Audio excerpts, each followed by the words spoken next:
Hello, my name is Sonali and I welcome you back to a new episode of Around the World in 7 Days.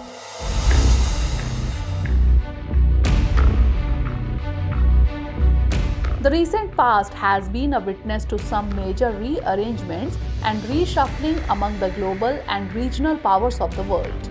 In our earlier episodes, we discussed about increasing camaraderie between Iran and Saudi Arabia. Also, in East Asia, a breakthrough happened when South Korean PM visited Japan after a gap of 12 years. In more such high-profile visit recently, the Japanese Prime Minister Fumio Kishida visited India to enhance Indo-Pacific partnership. At the same time, Chinese President Xi Jinping went to Moscow to strengthen the Eurasian alliance with Russian President Vladimir Putin. If you notice, there is only geopolitical churning at the center of all these initiatives and visits. Now the question is, what are its implications? Is a new geopolitical system about to emerge? Let's try to understand by interlinking them with each other. While the Saudi-Iran agreement was widely seen as a diplomatic victory for Beijing and a setback for Washington, the end of a long political tussle between Japan and South Korea was seen as a major diplomatic victory for the US over China. This is not the only victory that America gained over China in this region. The US has also managed to woo over the confidence of the new president of the Philippines, Bongbong Marcos. Although the Philippines is an old ally of the US, but of late it was moving closer to China, especially during the previous administration. Also, Germany and Japan reached an agreement last week to coordinate on their policies related to Russia and reduce their dependence on China-centric supply chains. In the Middle East, Saudi-Iran rapprochement has strategic significance for almost all the players of the region and even beyond the region. But it is also being said that China will not be able to bridge the deep contradictions between Saudi Arabia and Iran for the very obvious reason. It will not be easy for Saudi to break its century-old partnership with the Anglo-American powers. If you are a pragmatic person, you would definitely agree that the efforts to reduce the tensions between Saudi Arabia and Iran in the Middle East is not something new. It has been tried time and time again by different countries, and every time things have gone back to square one.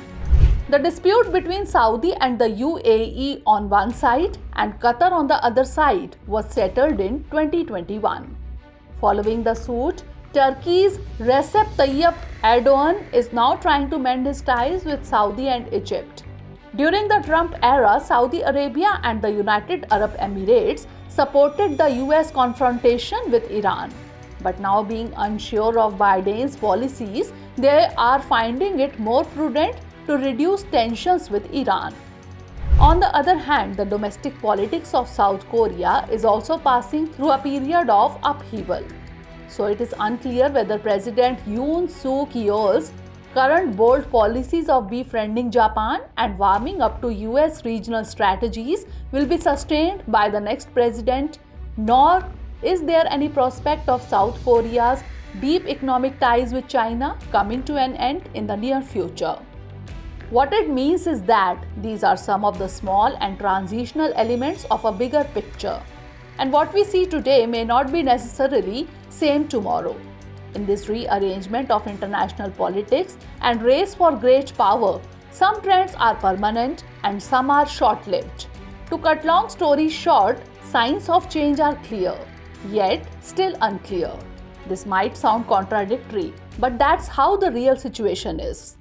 We are saying so because it is difficult to predict how sustainable any new initiative will be.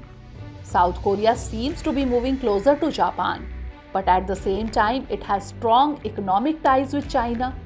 In such a situation, it is difficult to say that it will come in open support for America and Japan in any action challenging China. Now, if we see in the Indian context, then the present change in the global dynamics requires a diplomacy which itself is dynamic, clear and agile. We are saying so because in recent times, Russia and China have further moved closer to each other. In fact, Xi Jinping chose Russia for his first foreign visit after assuming charge for the third time. This meeting was seen as a major geopolitical step in Asia. Not just this, China's increasing role in the global politics and Russia's setbacks in the Ukraine war have further changed the equations. And Russia is now increasingly seen as a junior partner of China. Apart from China's position on Ukraine peace process, Putin's growing dependence on Jinping is a major concern for India. From India's point of view, there are at least two ways of looking at it. One is that a weak Russia will inevitably become a junior partner to China. This will make Moscow a less reliable partner for Delhi in balancing Beijing. Secondly, Russia would never want a rift in its relationship with India. It will always prefer to remain an independent power and will try to de-hyphenate its relations with Beijing and Delhi.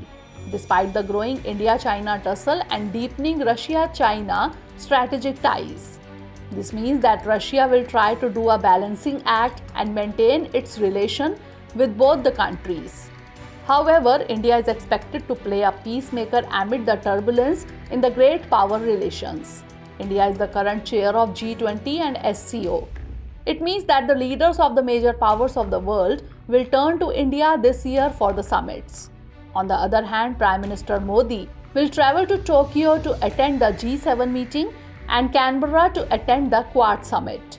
Now it remains to be seen that what shapes geopolitics will take in the upcoming few months and what opportunities will it bring for India. So that's all in today's episode. See you in another episode with another story. But before that, let's note down the question based on today's story. The power dynamics of the world is on the cusp of a transition. Do you agree? Substantiate your views with recent examples.